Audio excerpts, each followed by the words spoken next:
अंतर्राष्ट्रीय समाचार से मैं अनुपम शर्मा। आप देख रहे हैं अंतर्राष्ट्रीय समाचार का खास प्रोग्राम ग्लोबल फ्रंटलाइन। आज दुनिया एक ऐसे दौर से गुजर रही है जहां सत्ता के फैसले सीमाओं से आगे असर डाल रहे हैं, जहां कूटनीति, युद्ध की चेतावनी और मानवाधिकार सब एक साथ एक ही फ्रेम में दिखाई दे रहे हैं। आज वैश्विक राजनीति में एक ऐसा घटनाक्रम सामने आया है जिसने पूरी दुनिया का ध्यान खींच लिया है। वेनेजुला की विपक्षी नेता मारिया कोरिना मचाडो द्वारा अमेरिकी राष्ट्रपति डोनाल्ड ट्रंप को नोबेल शांति पुरस्कार सौंपने का दावा एक प्रतीकात्मक कदम या आने वाले बड़े भू राजनीतिक बदलाव का तो वही अफगानिस्तान में तालिबान सरकार के भीतर की दरारें अब खुलकर सामने आने वाली हैं।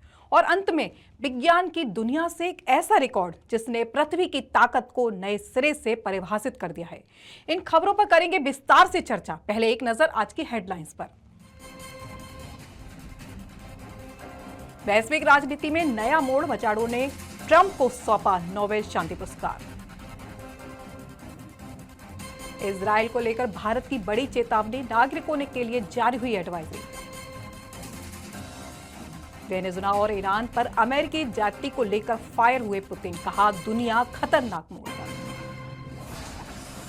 अमेरिका ने फिर दी ईरान को चेतावनी, कहा हत्याएं जारी रहीं तो होंगे गंभीर परिणाम। पाकिस्तान बोला भारत से संघर्ष के बाद हमारे फाइटर जेट्स डिमांड में दावा। 6 मुस्लिम देशों को JF-17 बेचने की बात चल रही है। और अब विस्तार से। वेनेजुला की विपक्षी नेता मचाडो ने कहा कि उन्होंने ट्रंप से मुलाकात के दौरान अपना नोबेल शांति पुरस्कार उन्हें सौंप दिया है। मचाडो ने बताया कि उन्होंने गुरुवार को व्हाइट हाउस में राष्ट्रपति डोनाल्ड ट्रंप से मुलाकात के दौरान उन्हें अपना नोबेल शांति पुरस्कार पदक सौंप दिया। उन्होंने तत्कालीन राष्ट्रपति निकोलस मादुरो को सत्ता से हटाए जाने के बाद ट्रंप द्वारा बार बार उनके देश की बागडोर संभालने की योग्यता पर सवाल उठाने के बावजूद हमारी स्वतंत्रता के प्रति ट्रंप की अनूठी प्रतिबद्धता की सराहना की। मचाडो ने इस मुलाकात के बारे में और कोई जानकारी नहीं दी और व्हाइट हाउस ने भी यह बताया कि ट्रंप ने पदक स्वीकार कर लिया है। नोबेल शांति पुरस्कार प्रदान करने वाले संस्था ने कहा कि मचाडो इसे ट्रंप को नहीं दे सकती। व्हाइट हाउस ने मचाडो से ट्रंप की मुलाकात से पहले कहा था कि अगर वह ऐसा करने की कोशिश करती हैं तो ट्रंप इसे स्वीकार करेंगे या नहीं, यह पूरी तरह से राष्ट्रपति पर निर्भर करेगा। व्हाइट हाउस से निकलकर कैपिटल हिल की ओर रवाना होते हुए मचाडो ने पत्रकारों से कहा, मैंने संयुक्त राज्य अमेरिका के राष्ट्रपति को नोबेल शांति पुरस्कार पदक प्रदान किया है। उन्होंने कहा कि उन्होंने ऐसा हमारी स्वतंत्रता के प्रति उनकी अद्वितीय प्रतिबद्धता के सम्मान में किया। तेल अवीव में स्थित भारतीय दूतावास ने ईरान के बाद अब इजरायल को लेकर भी भारतीय नागरिकों के लिए एडवाइजरी जारी की है। भारत ने अपने नागरिकों को इजरायल की यात्रा से बचने की सलाह दी है। आइए आपको बताते हैं कि अचानक इजरायल में ऐसा क्या हो गया कि भारत को इस तरह की एडवाइजरी जारी करनी पड़ी। भारतीय दूतावास ने इजरायल में रह रहे अपने नागरिकों को सावधानी बरतने की सलाह दी है। भारत ने यह सलाह क्षेत्र ईरान में मौजूदा स्थिति को देखते हुए जारी की है। इसमें इजरायल में वर्तमान में मौजूद सभी भारतीय नागरिकों को सतर्क रहने की और इजरायली अधिकारियों तथा होम फ्रंट कमांड द्वारा जारी सुरक्षा दिशा निर्देशों और प्रोटोकॉल का सख्ती से पालन करने की सलाह भी दी गई है। देखिए हमारी खास रिपोर्ट।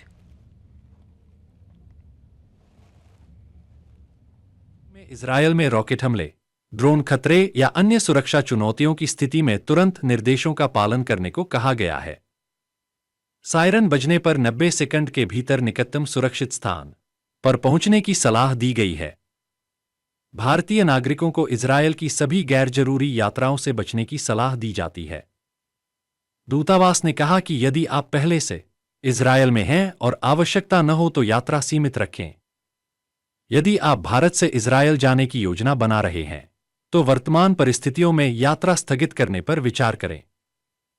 होम फ्रंट कमांड की आधिकारिक वेबसाइट पर उपलब्ध नवीनतम सुरक्षा निर्देशों, अलर्ट सिस्टम, सुरक्षित स्थानों, सेफ रूम शेल्टर और आपातकालीन व्यवहार के बारे में जानकारी प्राप्त करने को कहा गया। आपात स्थिति में यहां करें संपर्क। हेल्पलाइन नंबर टेलीफोन +97254520711 और +9725432783992। किसी भी आपात स्थिति में तेल अवीव स्थित भारतीय दूतावास से तुरंत संपर्क करें। दूतावास की 24x7 हेल्पलाइन नंबर उपलब्ध है। AVM ईमेल के जरिए भी संपर्क किया जा सकता है। भारतीय नागरिकों से अनुरोध है कि वे नियमित रूप से भारतीय दूतावास की वेबसाइट, सोशल मीडिया हैंडल्स और मिया की आधिकारिक सूचनाओं पर नजर रखें। स्थानीय समाचारों और होम फ्रंट कमांड के अलर्ट पर ध्यान दें। एडवाइजरी में कहा गया है कि भारतीय नागरिक अपने पासपोर्ट, वीजा, यात्रा दस्तावेज और महत्वपूर्ण संपर्क नंबरों की प्रतियां सुरक्षित रखें। साथ ही परिवार और दोस्तों को अपनी लोकेशन और स्थिति के बारे में सूचित रखें। रूसी राष्ट्रपति व्लादिमीर पुतिन ने गुरुवार को ग्रैंड क्रेमलिन पैलेस के सेंट अलेक्जेंडर हॉल में नए विदेशी राजदूतों के प्रमाण पत्र प्राप्त करने के समारोह में कड़ा संदेश दिया। उन्होंने कहा कि वैश्विक स्थिति तेजी से बिगड़ रही है और दुनिया बहुत अधिक खतरनाक मोड़ पर पहुंच गई है। पुतिन का यह संदेश वेनेजुएला पर अमेरिकी कार्रवाई और ईरान को लगातार दी जा रही ट्रंप की धमकी के बाद आया है। हालांकि उन्होंने अमेरिका या ट्रंप का नाम नहीं लिया, मगर संकेतों में टारगेट पर इन्हीं दो देशों के नाम थे। पुतिन ने कहा कि कई देशों की संप्रभुता पर लगातार अतिक्रमण हो रहा है। पुतिन का यह बयान वेनेजुएला पर हाल ही में की गई अमेरिकी की जबरन कार्रवाई और ईरान में किए जा रहे अवैध हस्तक्षेप में से जुड़ा है। पुतिन ने आरोप लगाया कि दर्जनों देश अपनी संप्रभुता पर उल्लंघन, अराजकता और कानूनहीनता का सामना कर रहे हैं। पुतिन ने अपने भाषण में कहा कि अंतर्राष्ट्रीय मंच पर स्थिति तेजी से बिगड़ रही है, इस पर कोई बहस नहीं हो सकती। लंबे समय से चल आ रहे संघर्ष में और नए गंभीर संघर्ष क्षेत्र उभर रहे हैं। उन्होंने जोर दिया कि कई देशों को उनकी संप्रभुता पर अतिक्रमण का सामना करना पड़ सकता है, जिससे वैश्विक सहयोग की क्षमता प्रभावित हो रही है। पुतिन ने अंतर्राष्ट्रीय सहयोग की बढ़ाने की वकालत की और कहा कि शांति के लिए प्रयास, जिम्मेदारी और सजग चुनाव जरूरी है। यह बयान ऐसे समय आया है जब रूस यूक्रेन युद्ध में अपनी स्थिति मजबूत कर रहा है। पुतिन ने यूक्रेन में रूस के लक्ष्यों को हासिल करने की बात दोहराई है और कहा कि वे लगातार आगे बढ़ेंगे। हालांकि उन्होंने अमेरिका या ट्रंप प्रशासन का सीधा नाम नहीं लिया, लेकिन पश्चिमी नीतियों पर अप्रत्यक्ष हमला भी बोला है। पुतिन ने ब्राजील जैसे ब्रिक्स देशों के साथ मिलकर बहुपक्षीय विश्व व्यवस्था बनाने पर भी जोर दिया, जहां रूस और ब्राजील न्यायपूर्ण बहुध्रुवीय विश्व व्यवस्था के पक्षधर हैं। पुतिन ने कहा कि दुनिया को जंगल का कानून नहीं अपनाना चाहिए और सहयोग से ही समस्याओं का समाधान संभव है। रूसी मीडिया ने इसे वैश्विक सहयोग की अपील बताया है, जबकि पश्चिम मीडिया ने इसे पुरानी बकवास कहा। पुतिन इस बयान के बाद दुनिया की मौजूदा वैश्विक स्थिति पर नजर बनाए हुए हैं।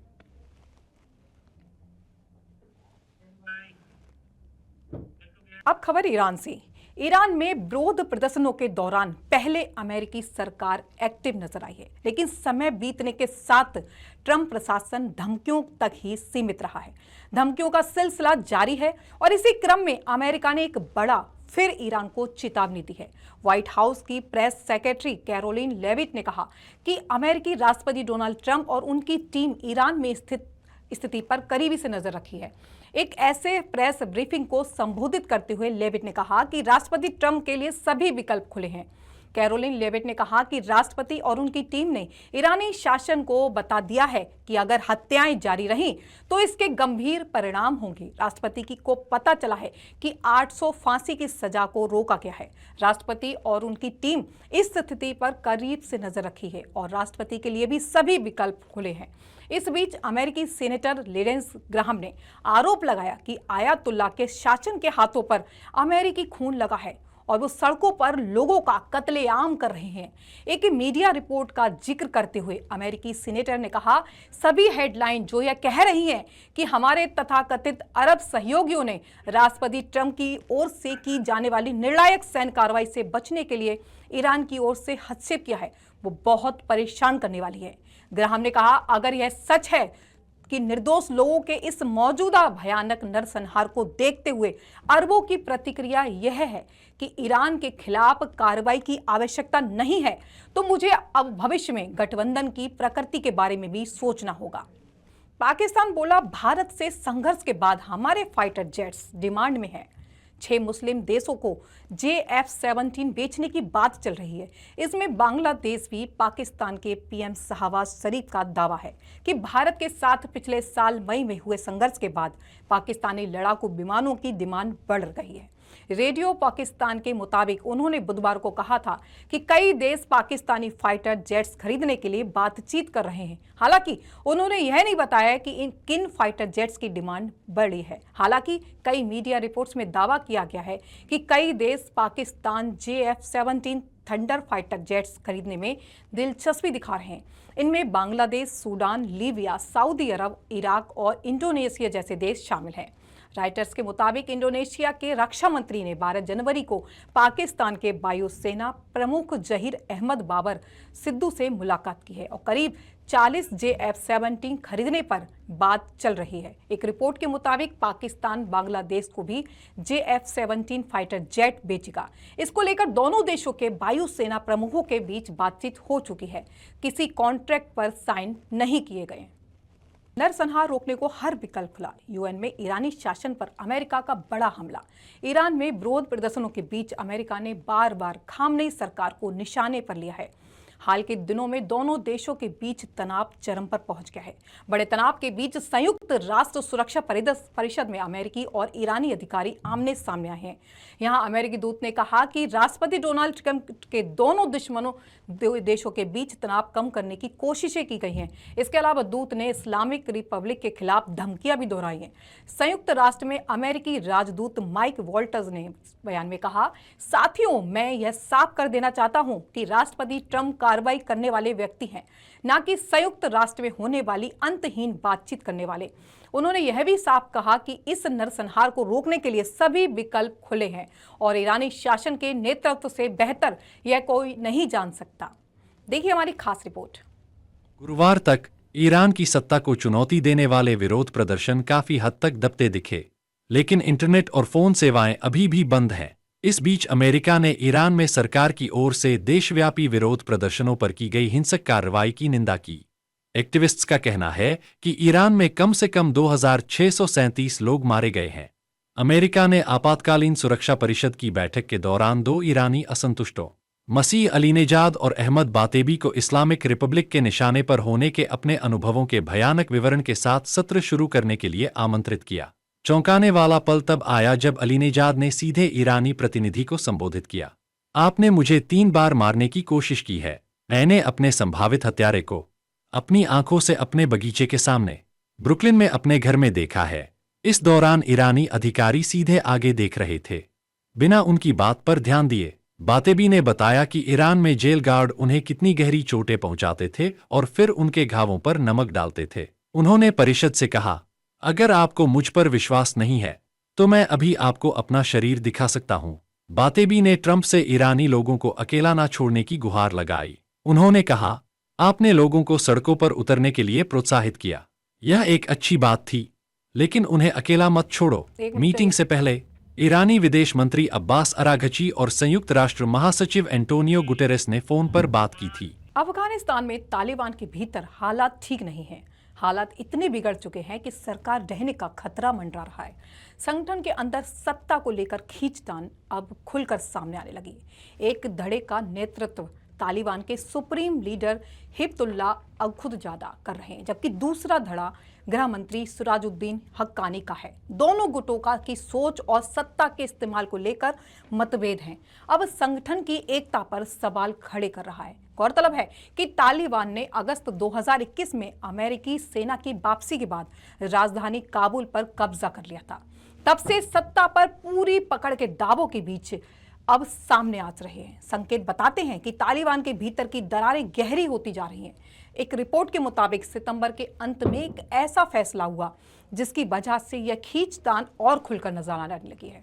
सुप्रीम लीडर अखुंदजादा ने पूरे अफगानिस्तान में इंटरनेट और फोन सेवाएं बंद कराने का आदेश दिया, जिससे यह देश दुनिया से कट गया। 3 दिन बाद अचानक देश भर में इंटरनेट बहाल हो गया बिना किसी आधिकारिक वजह के। तालिबान के अंदरूनी सूत्रों के मुताबिक काबुल गुट ने अखुंदजादा के आदेश के खिलाफ जाकर इंटरनेट दोबारा चालू कराया। वेनेजुएला में जारी राजनीतिक संकट और लोकतांत्रिक संघर्ष के बीच विपक्षी नेता मारिया कोरिना मचाडो की एक समर्थक एड्रियाना मोलिनेरो ने अमेरिका के पूर्व राष्ट्रपति डोनाल्ड ट्रंप की भूमिका की सराहना की है। उन्होंने कहा कि वे पिछले 3 वर्षों से अमेरिका में रह रही हैं और उनका एकमात्र सपना है कि अपने देश वेनेजुला लौटकर उनके पुनर्निर्माण में योगदान देना। एड्रियाना मोलिनेरो ने कहा कि वेनेजुला में हालात इतने भयावह हैं कि अलग सोच रखने वाले लोगों को जेल में डाल दिया जाता है या उनकी जान ले ली जाती है। उन्होंने बताया कि उनके कई दोस्त ऐसे हैं जिन्होंने लोकतंत्र और स्वतंत्रता के लिए संघर्ष किया है, जिनमें से कुछ मारे गए जबकि कई आज भी जेलों में बंद हैं। एड्रियाना ने विपक्षी नेता मारिया कोरिना मचाडो की जमकर तारीफ करते हुए उन्हें मौजूदा समय में वेनेजुला की सबसे बड़ी और सबसे मजबूत नेता बताया। उन्होंने कहा कि मचाडो ने देश के लोगों की आवाज को अंतर्राष्ट्रीय मंच तक पहुंचाया है और लोकतांत्रिक बदलाव की उम्मीद को जिंदा रखा है।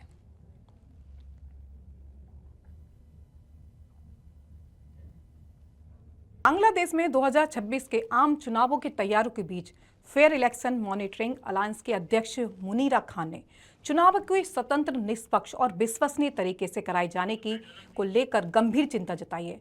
मुनीरा खान ने कहा कि मौजूदा राजनीतिक हालात, प्रशासनिक चुनौतियां और संस्थागत दबाव ऐसे मुद्दे हैं जो निष्पक्ष चुनाव प्रक्रिया को प्रभावित कर सकते हैं। उन्होंने जोर देकर कहा कि लोकतंत्र की मजबूती के लिए यह बेहद जरूरी है कि मतदाताओं को बिना किसी डर और दबाव के अपने मताधिकार का प्रयोग करने का अवसर मिले।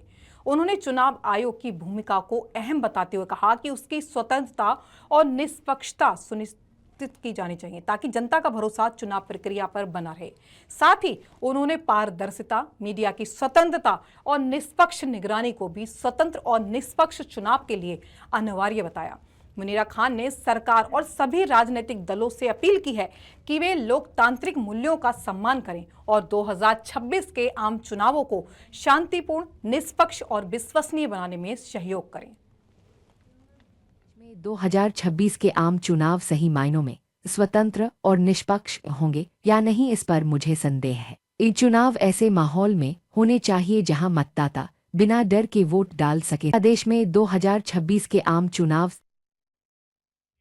अब खबर जापान से। जापान के याकोहामा शहर को चारों मौसमों में अपनी सुंदरता और आकर्षण के लिए जाना जाता है, लेकिन सर्दियों का मौसम यहाँ की सबसे खास समय माना जाता है। इस दौरान शहर में आयोजित होने वाला योरोनोयो नामक इल्यूमिनेशन शो बेहद शानदार और जीवंत होता है।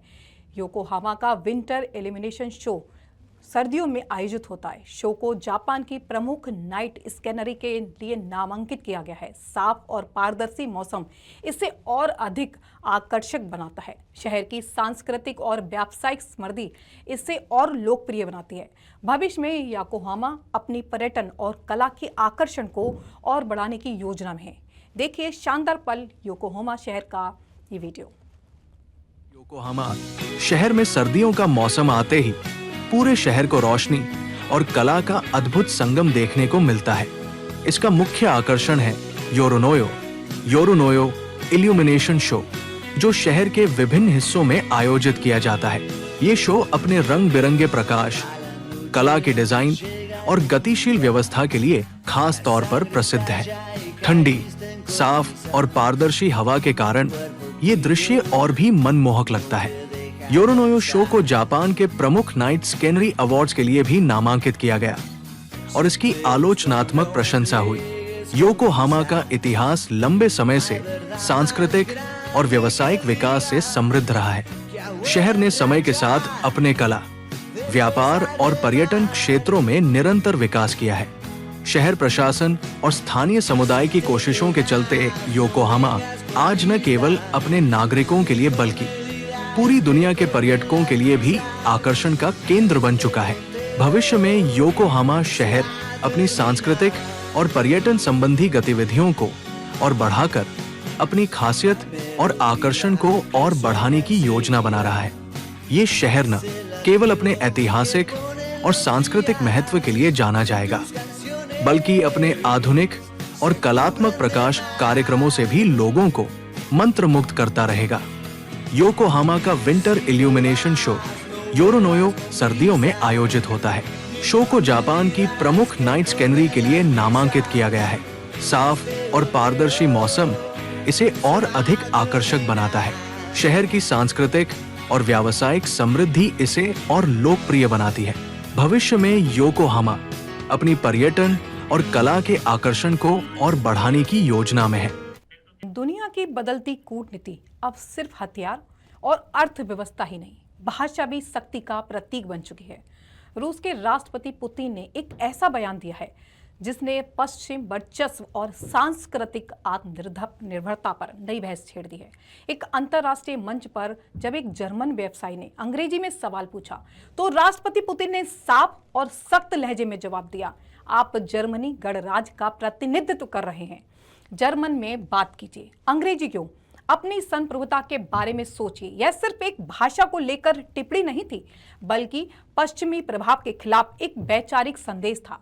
पुतिन का संकेत स्पष्ट था, अगर कोई देश स्वयं को संप्रभु मानता है तो उसे अपनी राष्ट्रीय पहचान और भाषा पर गर्व होना चाहिए, न कि वैश्विक दबाव में किसी और की भाषा अपनानी चाहिए। यह बयान उस दौर में आया है जब अंग्रेजी को वैश्विक राजनीति, व्यापार और कूटनीति की डिफॉल्ट भाषा बना दिया गया है। पुतिन का यह रुख बहुध्रुवीय विश्व व्यवस्था, मल्टीपोलर वर्ल्ड ऑर्डर की सोच को मजबूत करता है। संदेश साफ है, संप्रभुता सिर्फ झंडे और सीमाओं से नहीं, संस्कृति और भाषा से भी तय होती है। रूस पहले भी कई मंचों पर पश्चिमी संस्कृति वर्चस्व का विरोध करता रहा है। यह टिप्पणी उसी रणनीति का हिस्सा मानी जा रही है जिसमें मॉस्को यह दिखाना चाहता है कि हर राष्ट्र को अपनी पहचान के साथ खड़ा होना चाहिए, न कि किसी एक वैश्विक भाषा या शक्ति के आगे झुककर। तो सवाल सिर्फ भाषा का नहीं है, सवाल है आत्मसम्मान, पहचान और संप्रभुता का। पुतिन का यह बयान जर्मनी के लिए ही नहीं बल्कि पूरी दुनिया के लिए एक संकेत है। क्या हम वैश्विकरण में अपनी पहचान बचा पा रहे हैं या धीरे धीरे? अब खबर ज्ञान विज्ञान से। पृथ्वी पर अब तक की सबसे लंबी लाइटिंग स्ट्राइक वैज्ञानिकों ने दर्ज किया है। एक ऐसा लाइटिंग स्ट्राइक जो 32 किलोमीटर तक फैला है। यह सामान्य लाइटिंग से 3-4 गुना लंबा और कहीं ज्यादा शक्तिशाली है। सैटेलाइट और ग्राउंड सेंसर ने इसे रिकॉर्ड किया। इसे अब अंतर्राष्ट्रीय रिकॉर्ड के तौर पर दर्ज किया गया है। डॉक्टर एमी विलियम्स, जो मौसम विशेषज्ञ हैं, उनका कहना है यह लाइटिंग रिकॉर्ड हमारी समझ से थोड़ा परे है। इससे भविष्य में तूफानों की भविष्यवाणी और बिजली सुरक्षा में नए उपाय विकसित किए जा सकते हैं। यह केवल रिकॉर्ड नहीं है बल्कि वायुमंडलीय विज्ञान, सुरक्षा और ऊर्जा तकनीकी में क्रांति ला सकता है। वैज्ञानिकों के अनुसार आने वाले समय में यह खोज हमारी सुरक्षा और तकनीक दोनों को बदल सकती है। तो एक बार फिर विज्ञान ने साबित कर दिया है कि पृथ्वी की शक्ति और रहस्य अभी भी हमारे अनुमान से बहुत आगे हैं। तो ये थी आज की दुनिया की वो खबरें जो ये साफ संकेत देती हैं कि वर्ष 2026 सिर्फ कैलेंडर का नहीं है बल्कि वैश्विक संतुलन का निर्णायक दौर बनता जा रहा है। आज कूटनीति सिर्फ बातचीत नहीं है, वो अब चेतावनी है, संदेश है और कई बार सीधी कार्रवाई की भूमिका भी। ग्लोबल फ्रंटलाइन में इतना ही। देश दुनिया की बाकी खबरों के लिए देखते रहें राष्ट्रीय समाचार। तब तक के लिए नमस्कार।